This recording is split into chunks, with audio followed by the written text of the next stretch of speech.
penyihir yang pernah menyihir Nabi SAW, Labid ibn Aqsam, seorang Yahudi yang menyakiti Nabi SAW dengan sihirnya. Siapa Labid bin Aqsam? Bagaimana kisah sihir ini terjadi, dan bagaimana bisa lepas sihir ini dari Nabi SAW?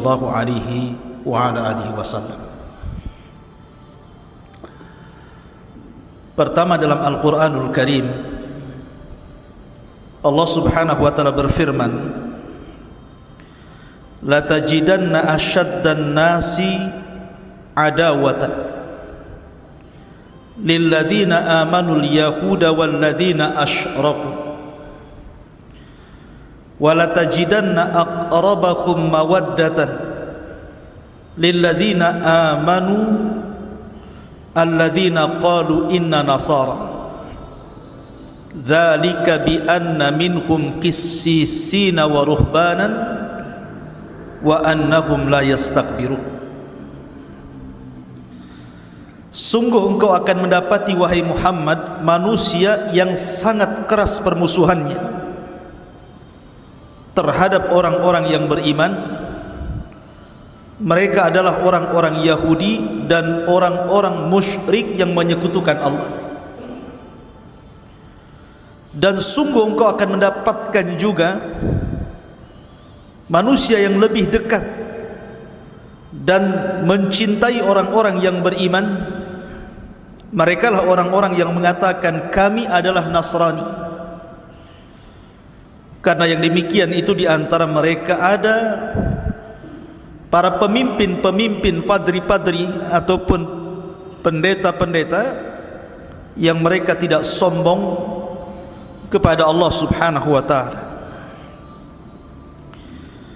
Dari ayat ini, ma'asyiral muslimin yang dimuliakan Allah Azza wa Jal, manusia yang paling memusuhi kita ini orang-orang Yahudi. Berbeda orang-orang Nasrani, karena orang-orang Nasrani itu di zaman Rasul banyak masuk Islam. Bahkan di zaman para Khulafaur Rasyidin, negara-negara Nasrani semua jadi negara Islam. Syam dulu negara Nasrani, kemudian jadi negara Islam. Yaman dulu negara Nasrani, kemudian jadi Islam. Kemudian Mesir dulu negara Nasrani, kemudian negara Islam. Kemudian Ethiopia, Habasyah, dan banyak negara-negara Nasrani berubah jadi negara Islam. Berbeda dengan Yahudi. Di zaman Rasul orang Yahudi tidak banyak masuk Islam, padahal pembesar mereka masuk Islam, Abdullah bin Salam, tetapi para pengikutnya tidak ada yang masuk Islam kecuali sedikit. Kenapa? Karena keras hati mereka terhadap hidayah. Kemudian juga bukti bagaimana orang-orang Yahudi itu sejak zaman Rasul, mereka tidak suka dengan kaum muslimin, terutama setelah hijrahnya Nabi SAW dari Mekah ke Madinah. Kita tahu bahwa penyebab peperangan pertama di mana Nabi SAW dan kaum muslimin akhirnya berhadap-hadapan berperang melawan orang-orang Yahudi adalah ketika perang melawan Yahudi Bani Qunaiqah. Ketika Nabi SAW sepakat berada di Madinah, sampai terbentuk sebuah piagam yang disebut piagam Madinah untuk saling melindungi, untuk saling menjaga, untuk saling membantu, dan itu sepakati. Baik orang-orang musyrik Khazraj dan Aus ataupun orang-orang Yahudi yang terdiri dari 3 kabilah, Bani Qunaiqah, Bani Nadir, dan Bani Quraidah. Tetapi kemudian satu persatu kabilah Yahudi ini berkhianat. Pertama, Bani Qunaiqah. Ketika ada seorang wanita muslimah belanja di pasar Bani Qunaiqah, karena kita tahu bahwa Bani Qunaiqah yang menguasai perekonomian ketika itu. Jadi pasar Madinah itu yang paling besar adalah pasarnya Yahudi Bani Qunaiqah. Mereka lah yang kemudian menguasai perekonomian Madinah, Yathrib kala itu. Rupanya ada seorang wanita muslimah belanja di pasar orang Yahudi, kemudian disingkap kehormatannya, ditarik sampai kemudian auratnya tampak dan diketawakan orang satu pasar. Maka orang yang membuka aurat wanita muslimah ini kemudian dibunuh oleh seorang sahabat karena melihat ada seorang wanita dilecehkan, dia ngambil pedang kemudian ditebas orang itu. Rupanya sahabat ini akhirnya dikeroyok orang satu pasar dan meninggal dunia. Maka Rasul marah. Akhirnya Rasul mempersiapkan pasukan, kemudian mengepung Bani Qunaiqah. Ini pertempuran pertama ya Rasul melawan Bani Qunaiqah, melawan orang Yahudi. Kemudian yang kedua, peperangan melawan Bani Nadir. Sebenarnya Nabi SAW tahu bahwa Bani Nadir ini bersekongkol dengan Bani Qunaiqah untuk melecehkan wanita itu. Tetapi karena bukti yang tidak kuat, makanya Nabi membiarkan dan tidak menyerang Bani Nadir, sampai akhirnya Bani Nadir bersiasat untuk membunuh Rasul. Jadi mereka mengundang Nabi SAW untuk makan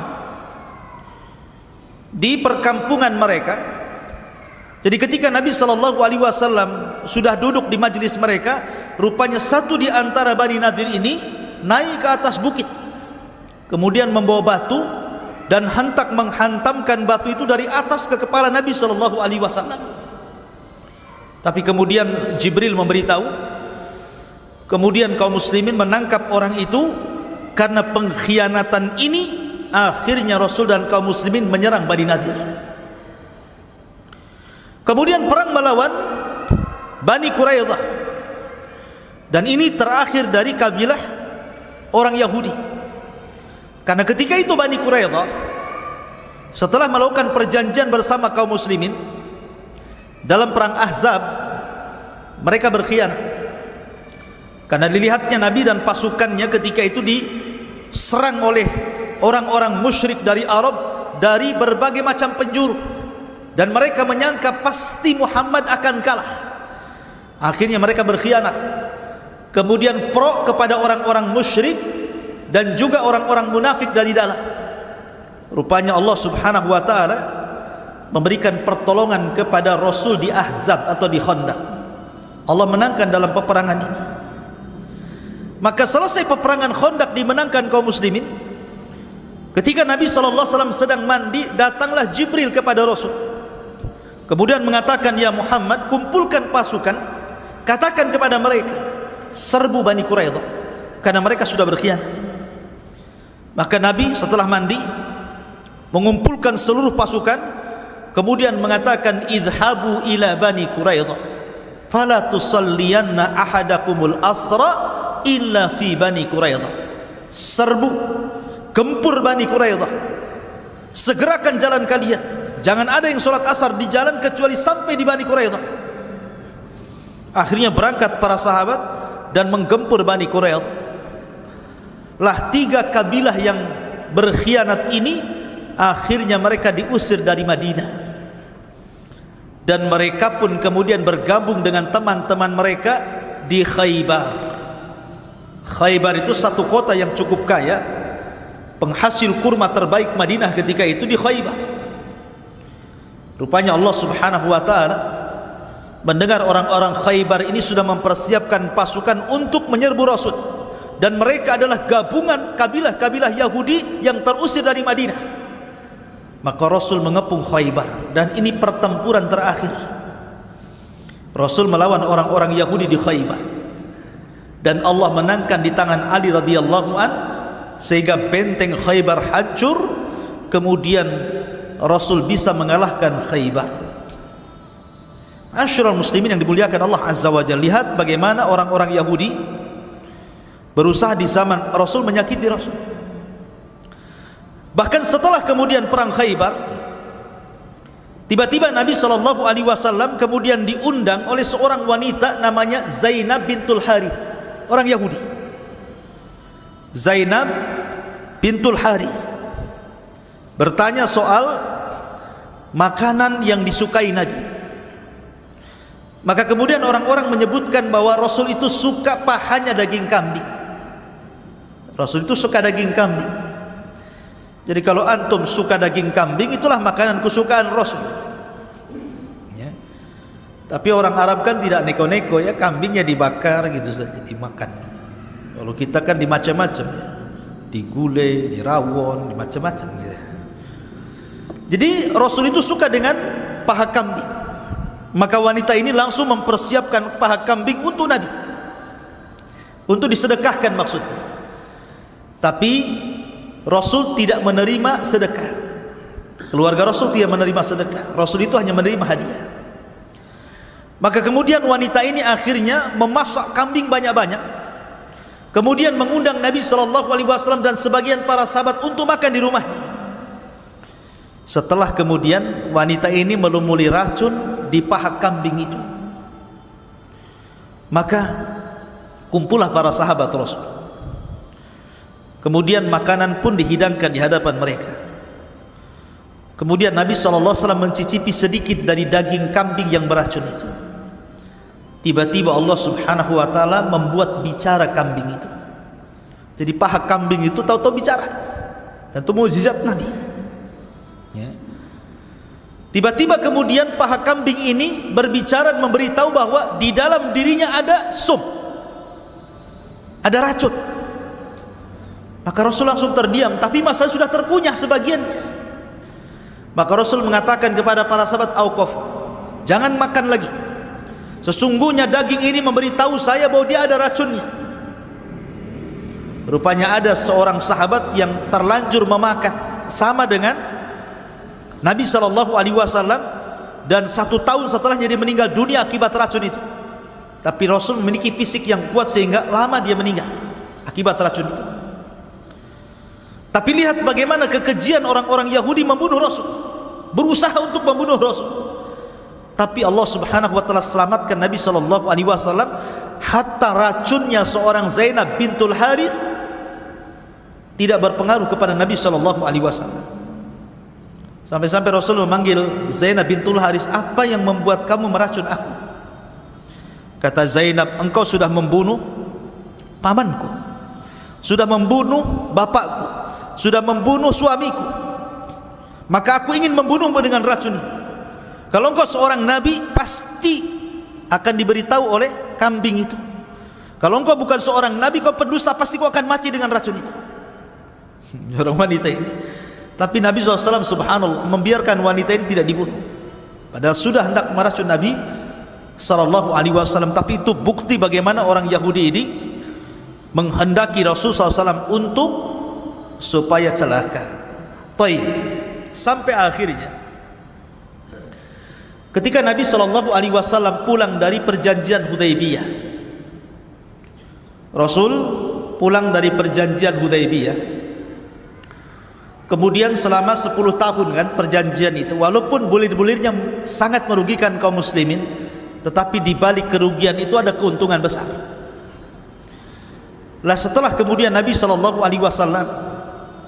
memerangi orang-orang Yahudi di Khaybar dan Allah menangkan, sampai kemenangan ini Allah firmankan dalam Al-Quran, "Idza jaa nasrullahi wal fath."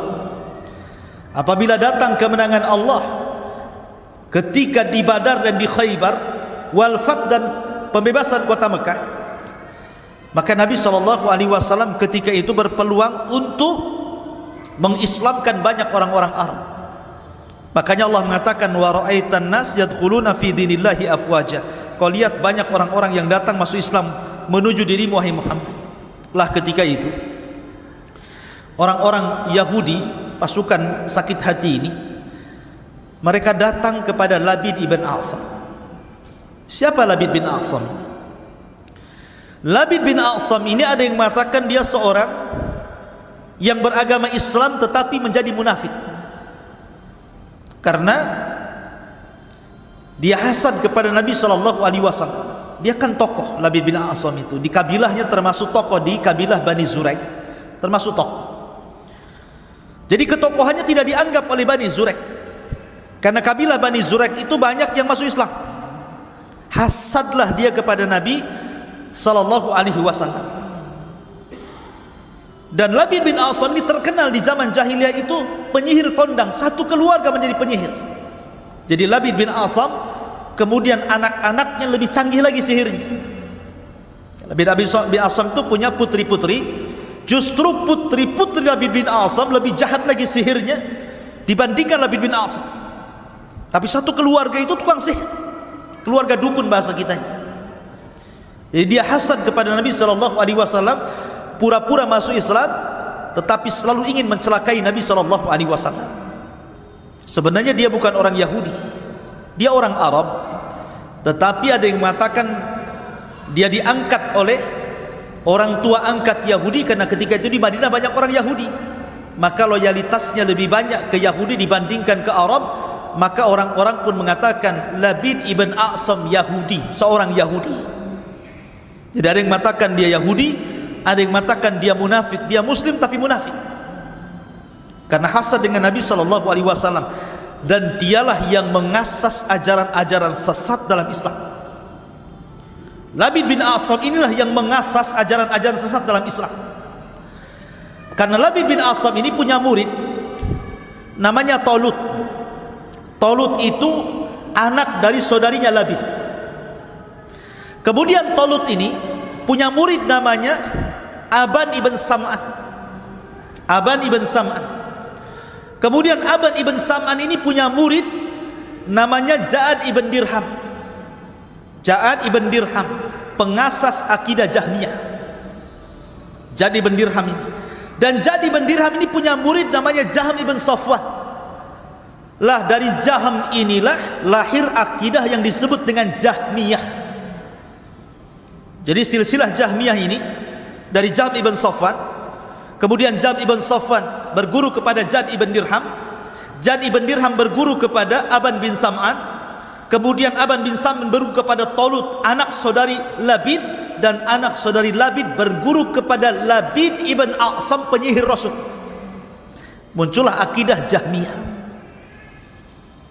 Dan dari Jahmiyah ini lahir akidah Mu'tazilah,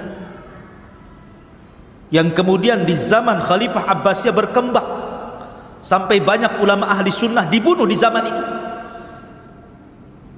Sampai Imam Ahmad bin Hanbal rahimahullahu ta'ala disiksa, bolak-balik masuk penjara, hampir meninggal di penjara Imam Ahmad itu, gara-gara akidah Mu'tazilah turunan daripada akidah Jahmiyah. Jadi yang mengasas akidah ini dari mulai siapa? Labid bin A'sam ini. Bayangkan, dari menyihir Rasul, kemudian menurunkan akidah sampai kepada merusak kaum muslimin setelahnya. Siapa Labid bin A'sam? Hebat sekali. Dia seorang Yahudi dari Bani Zuraik. Lah ketika orang-orang Yahudi ini tersakiti karena diusir dari Madinah, akhirnya mereka tinggal di Khaybar. Belakangan Khaybar pun diserang Rasul, akhirnya takluk dan harus membayar jizyah kepada Rasul dan kaum muslimin. Mereka datang kepada Labid bin A'sam munafik ini dan mengatakan, "Ya Labid, ya Aba A'sam, ya Abal A'sam, anta asharu minna wa qad saharna Muhammadan fasaharu minna ar-rijalu wan nisa falam nasna syai'an ya Abal A'sam." Wahai Abal A'sam, saya dengar engkau lebih jago sihirnya dibandingkan kami orang-orang Yahudi. Padahal di dunia ini tidak ada sihir yang lebih jago dibandingkan orang Yahudi. Sihir orang Yahudi itu paling parah, paling sakti mungkin bahasa kita, itu sihir Yahudi. Kenapa? Karena mereka yang pertama mempelajari sihir kepada Harut dan Marut. Wattaba'u ma tatlu syayatin ala mulki Sulaiman wa ma kafara Sulaiman walakinna syayatina kafaru yu'allimuna an-nasa sihra wa ma unzila alal malakaini bi Babila Harut wa Marut. Jadi yang pertama kali mempelajari sihir itu orang Yahudi Babil, orang Yahudi Irak, kepada Harut dan Marut. Jadi mereka sebenarnya ahli sihir,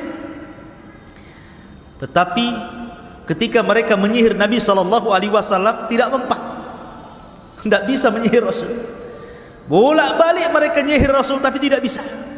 Makanya mereka mengatakan, tukang-tukang sihir kami laki-laki ataupun perempuan sudah berusaha kami ini mengumpulkan mereka untuk menyihir Rasul, menyihir si Muhammad itu. Falam nasna syai'an, tapi enggak ada gunanya. Muhammad tetap saja hidup, enggak sakit, enggak apa-apa. Kata Labid bin Asam, maunya kalian ni apa? Mereka mengatakan, kami ingin membunuh si Muhammad itu, paling tidak kami membuat dia gila. Cuma dua saja. Mereka ingin membunuh Rasul atau minimalnya buat dia gila, supaya orang tidak percaya lagi dia jadi nabi karena sudah gila. Ya. Akhirnya kemudian Labid bin Asam mengatakan, apa upah kalian kalau aku menyihir si Muhammad itu? Maka akhirnya kemudian mereka pun menawarkan beberapa dinar kepada Labid bin Asam, beberapa uang. Kalau engkau menyihir Nabi SAW Muhammad itu, kami akan berikan dinar yang banyak. Begitulah ikhwan, bisnisnya tukang sihir itu. Mereka tidak mau percuma kan. Makanya ketika tukang-tukang sihir Fir'aun diundang oleh Fir'aun untuk melawan Musa, apa kata tukang sihir? Kira-kira kalau kami kalahkan Musa, apa imbalannya? Maka Fir'aun mengatakan, kami akan berikan dunia kepada kalian. Jadi tukang sihir itu berbisnis dengan jin itu sama-sama diuntungkan. Kalau jin diuntungkan karena dia makhluk yang hina menjadi mulia karena disembah manusia. Tapi manusia ketika menyembah jin diuntungkan dengan dunia, diuntungkan dengan kekayaan. Karena mereka mencari uang dengan cara seperti itu, menyembah syaitan dan jin. Ya. Jadi sama-sama diuntungkan, dukun dapat dunia, sementara jin dapat kehormatan. Makanya sebenarnya jangan pernah tertipu dengan dukun, karena mereka itu hakikatnya mencari sebanyak-banyaknya keuntungan di dunia. Seperti contohnya dukun yang bisa menggandakan uang. Kalau memang dia dukun asli, mampu menggandakan uang, ngapain dia buat praktek ganda uang? Bagus praktek sendiri saja di rumah. Dia dapat uang 5.000, digandakan 10.000, digandakan 1 juta, digandakan 1 miliar, kaya dia. Ngapain buka praktek? Kaya dia. Kalau dia buka praktek berarti dia tidak bisa menggandakan uang. Dia menggandakan uang orang untuk diri, ya kan? Berarti intinya dia menipu. Banyak pula orang ketipu. Yang ketipu ini bukan orang lulusan SD, doktor pun ketipu pula, profesor ketipu, pejabat negara ketipu. Naudzubillah. Ya. Masyarul muslimin yang dimuliakan Allah Azza wa Jalla. Jadi intinya mereka itu hanya ingin mendapatkan keuntungan dunia saja. Karena lihat Labid bin Asam mengatakan, kalau saya sihir Muhammad, saya dapat apa? Maka mereka mengatakan, kami akan kumpulkan dinar, kami akan berikan kepada anda. Deal or no deal? Oh deal katanya. Siaplah. Kalau sudah deal. Dari situ akhirnya dia menyuruh putrinya, karena putrinya inilah yang paling sakti sihirnya. Dia menyuruh putrinya Labid bin Asam. Maka bergeraklah putri-putri Labid bin Asam ini mencuri bukhul dari Nabi SAW. Maka disebutkan bahwa mereka berhasil mengambil sisir Nabi SAW, mishtun wa musyatah. Mushtun wa musyatah, sisir dan rambut yang terikat di sisir itu.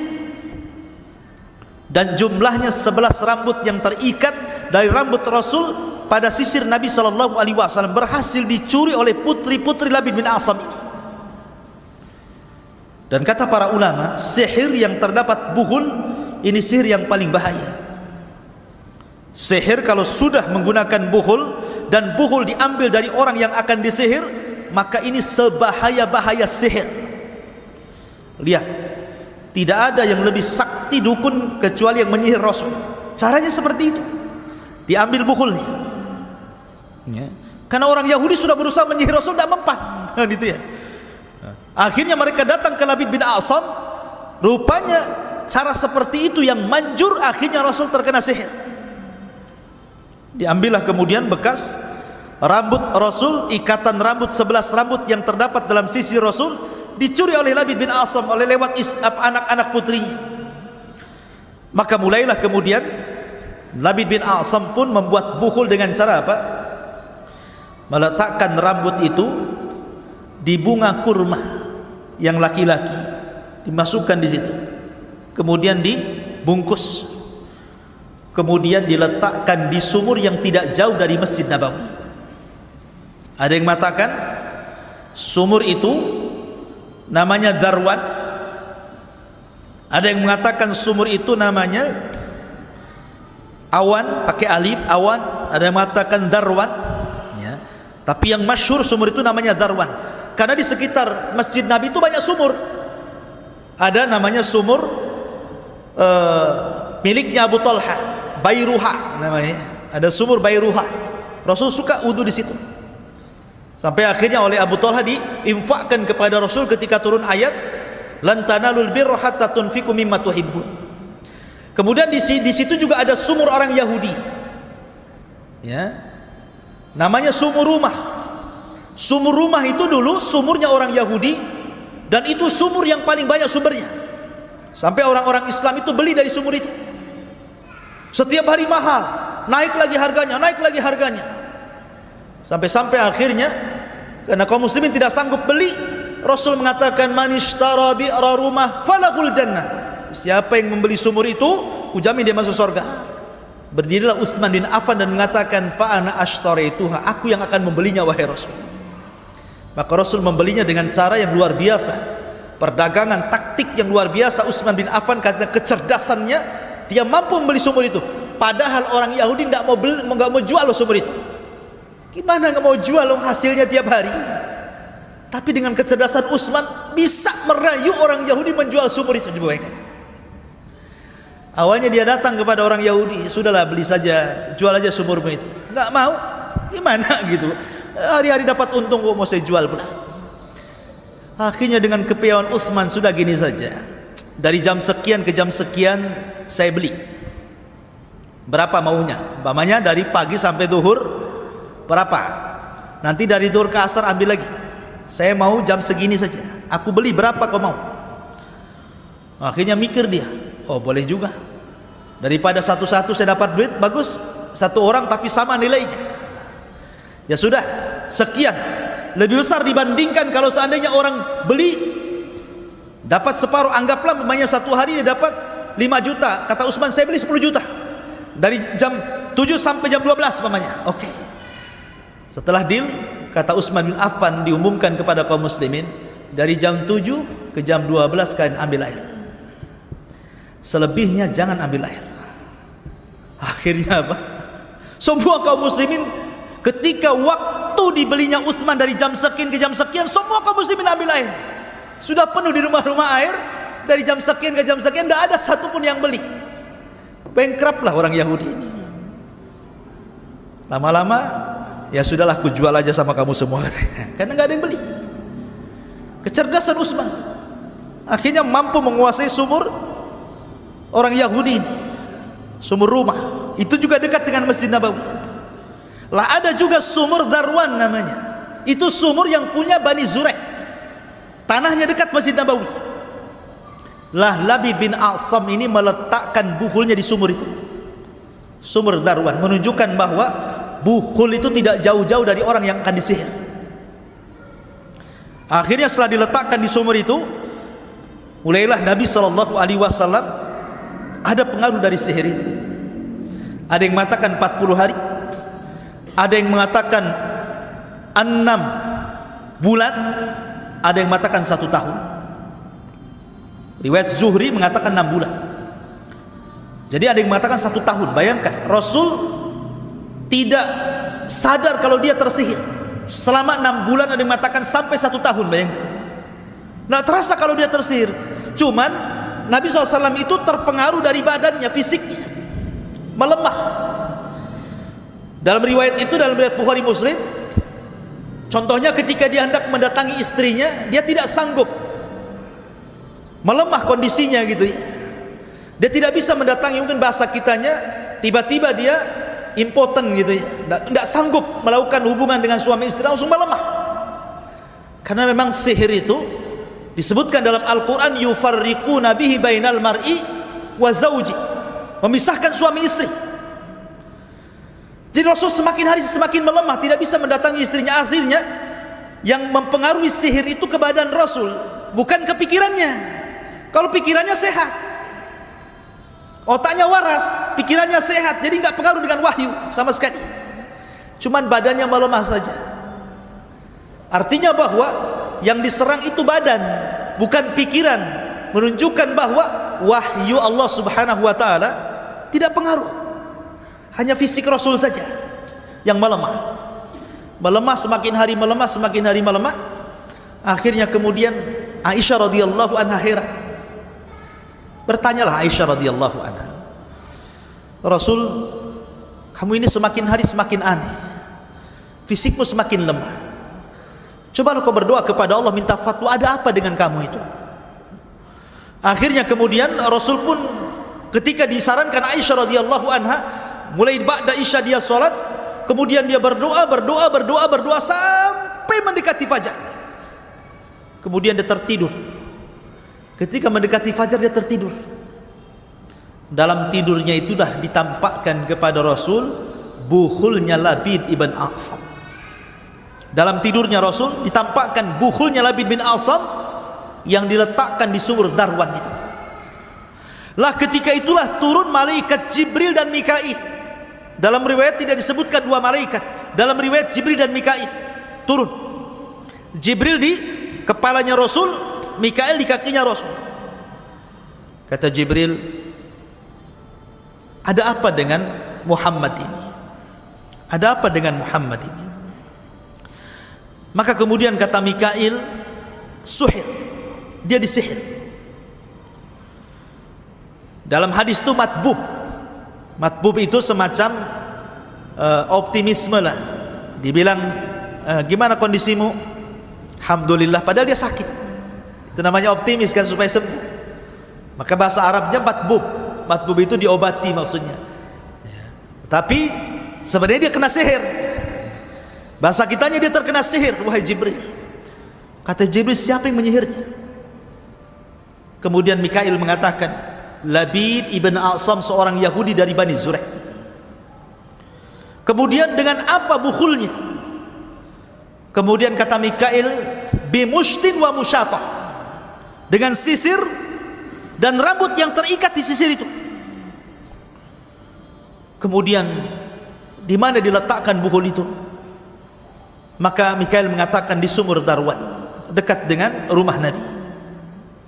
Maka ketika Nabi SAW tertidur itu dimimpikan sama dalam mimpinya oleh Allah Azza wa Jal bahwa dia disihir Labid bin A'sam. Kemudian dia diberitahu di mana buhulnya, sampai ketika dia terbangun hilang sihirnya.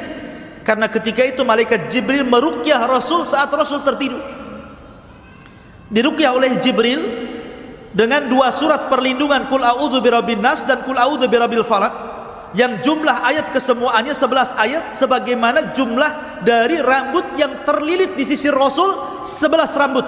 Jadi setiap rambut dibacakan nama-nama syaitan, dibacakan mantra-mantra dan nama syaitan dan pengagungan terhadap syaitan, sehingga sampai 11 nama syaitan disebutkan dalam buhul itu.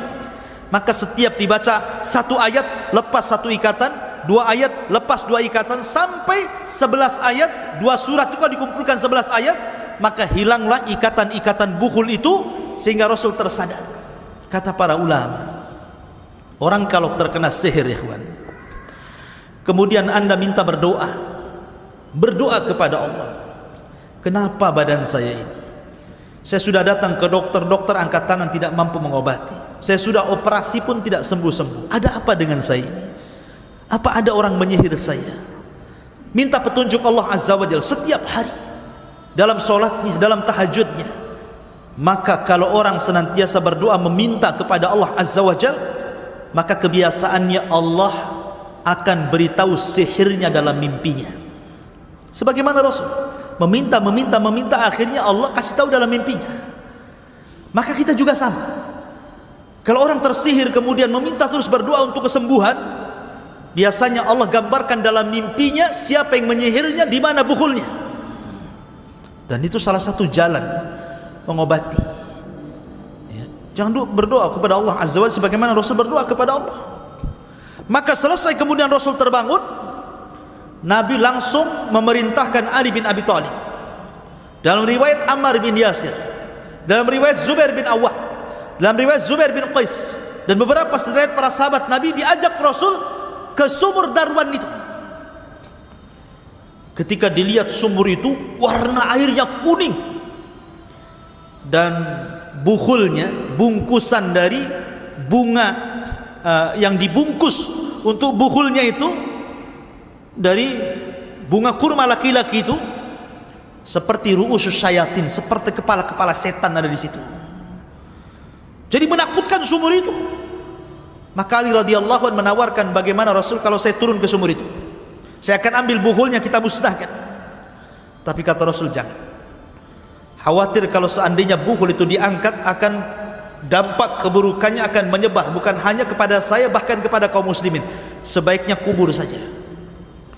Maka setelah Nabi SAW membacakan ta'awud, meminta perlindungan kepada Allah Azza wa Jalla, karena dalam musnahkan bukhul itu jangan sembarang, harus meminta perlindungan kepada Allah.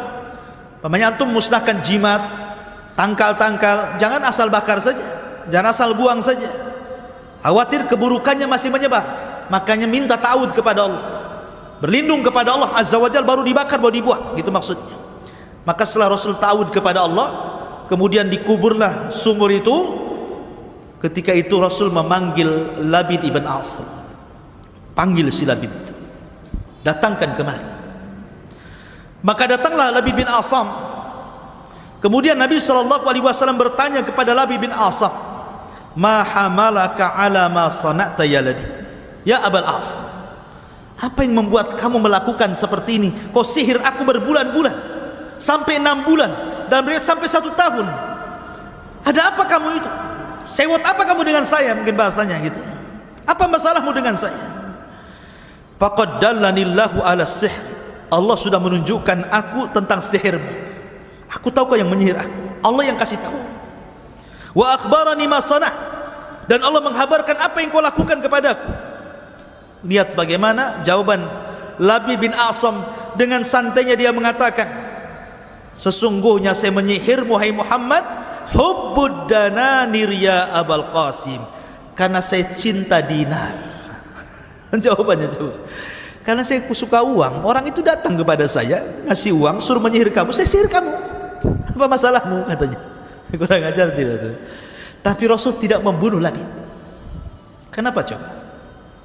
Bukankah Rasul yang memerintahkan untuk membunuh Labid bin Asam? Ibnu Umar membunuh tukang sihir, Hafsah membunuh tukang sihir, Umar membunuh tukang sihir, Jundub ibn Junadah atau dikenal dengan Abu Dzar membunuh tukang sihir. Banyak para sahabat membunuh tukang sihir. Tapi kenapa Rasul tidak membunuh Labid bin Asam? Kata para ulama, karena Labid bin Asam ini orang munafik. Di zaman itu tidak bisa dibedakan mana munafik mana sahabat. Kalau Rasul sampai membunuh Labid, disangkanya Rasul membunuh satu di antara sahabatnya, akan terjadi fitnah. Bagaimana mungkin seorang Nabi membunuh sahabatnya? Karena di zaman itu beda dengan zaman sekarang. Kalau zaman sekarang kan mampu kita bedakan mana munafik, mana muslim. Orang zaman sekarang mudah kita katakan munafik itu. Bagaimana Ustadz tahu ya? Gimana dia bisa mengatakan semua agama sama? Yahudi, Nasrani, Islam, masa semua sama? Semua bukan kafir gitu umpamanya. Ini munafik orang ini, menghancurkan Islam. Ya. Tapi di zaman itu kan tidak bisa kita bedakan mana sahabat mana munafik. Sehingga kalau Rasul memerintahkan membunuh Labid, disangkanya Rasul membunuh sahabatnya. Maka Rasul mengatakan tidak, saya tidak akan membunuh Labid, takut orang-orang mengira saya membunuh sahabat saya. Maka dibiarkanlah Labid bin Asam hidup oleh Nabi SAW, tapi tetap diawasi. Dari sini ma'asyiral muslimin yang dimuliakan Allah Azza wa Jalla, maka Nabi SAW terkena sihir, dan sihirnya Rasul tidak mempengaruhi wahyu. Bayangkan Nabi ketika kena sihir itu merasakan sakit yang luar biasa pada badannya. Sampai Imam Ibnul Qayyim rahimahullah mengatakan Rasul itu sabar. Dia tidak curhat kepada orang. Pada selama 6 bulan itu dia merasakan sakit yang luar biasa badannya. Tapi sahabat tidak ada yang tahu kalau Rasul sedang sakit. Dia tidak mengeluh kepada siapapun. Dia hanya bermunajat kepada Allah Azza wa Jalla. Ada apa dengan dirinya? Layaknya juga para nabi yang lainnya seperti Nabi Ayub alaihi salatu wassalam. 18 tahun sakit tidak mengeluh kepada Allah Subhanahu wa taala sama sekali. Begitulah para nabi, ikhwan, sabarnya luar biasa dengan sakitnya. Nabi juga sama sabar. Cuma Aisyah radhiyallahu anha yang heran, kenapa kok Rasul makin melemah badannya, itu saja. Sehingga dia bertanya, ada apa dengan kau wahai Rasul? Cobalah minta fatwa kepada Allah. Baru ketahuan kalau di situ dia terkena sihir Labid ibn A'sam. Tetapi sekali lagi, sihirnya Labid bin A'sam hanya mempengaruhi badan Rasul, tidak mempengaruhi pikiran Rasul, sehingga tidak pengaruh dengan wahyu sama sekali. Ya, dari sini maka Nabi SAW selamat wahyunya, tapi tidak selamat badannya. Tapi setelah lepas sihir itu, maka Nabi kembali sehat, kemudian beraktivitas sama dengan sebelum kena sihirnya. Badannya sehat kembali, kemudian dia bisa beraktivitas lagi. Tetapi yang jadi masalah racun yang pernah dimakan Rasul dari seorang wanita namanya Zainab bintul Harith, itu mempengaruhi badan Rasul sampai akhirnya Rasul merasakan racun itu ketika di tahun 11 Hijriah. Jadi hampir 3-4 tahun setelah perang Khaybar baru racun itu kemudian berproses. Sebab itulah maka Nabi SAW sakit, dan sebab sakit itulah Nabi SAW meninggal dunia. Begitulah Allah Subhanahu wa taala pilihkan kepada Rasul kematian terbaik, mati syahid, karena dibunuh oleh seorang wanita Yahudi dengan cara diracun. Allah pilihkan kematian terbaik kan? Ya, sama dengan Umar. Umar itu berdoa kepada Allah, ya Allah, matikan aku dengan mati syahid di negeri yang dihijrahkan Rasul di situ. Pertanyaannya, siapa yang mau menyerang Madinah di zaman Umar sehingga Umar meminta mati syahid di Madinah? Padahal Umar itu menguasai Persia dan Romawi. Siapa yang berani menyerang Madinah coba? Dan kapan kemudian Umar akan syahid kalau tidak ada yang berani menyerang kota Madinah, gitu ya? Tapi rupanya Allah Subhanahu wa taala tahu doa Umar ingin mati syahid bukan cara seperti itu. Umar mati maksudnya bukan cara perang sampai mati syahid, bukan begitu caranya. Tapi diutusnya seorang majusi namanya Abu Lu'lu untuk membunuh Umar saat sholat subuh, ditusuk dari belakang. Dengan sebab tusukan Abu Lu'lu itu Umar meninggal. Ketika dia mendengar, Umar, siapa yang membunuh saya? Kata Ibnu Umar putranya, Abu Lu'lu. Kata Umar, oh, Maula Mughirah, maksudnya budaknya Mughirah yang kafir itu. Kata Ibnu Umar, ya. Langsung dia mengatakan, alhamdulillah alladzi qatalani rajulun lam yasjud lillahi walau kana sajda. Segala puji bagi Allah yang membunuhku ada seorang laki-laki yang tidak pernah sujud walaupun satu kali. Artinya dia mati syahid. Nah, sebagaimana Umar juga demikian, mati syahid di Madinah Rasulullah, maka Rasul pun dibuat kematian terindah dengan cara mati syahid. Pengaruh racun itu akhirnya berpengaruh kepada Nabi SAW. Dengan sebab itu Rasul sakit, dengan sakit itulah Rasul meninggal dunia. Wallahu alam. Ini diantara kisah daripada Labid ibn A'sam, penyihir Nabi SAW.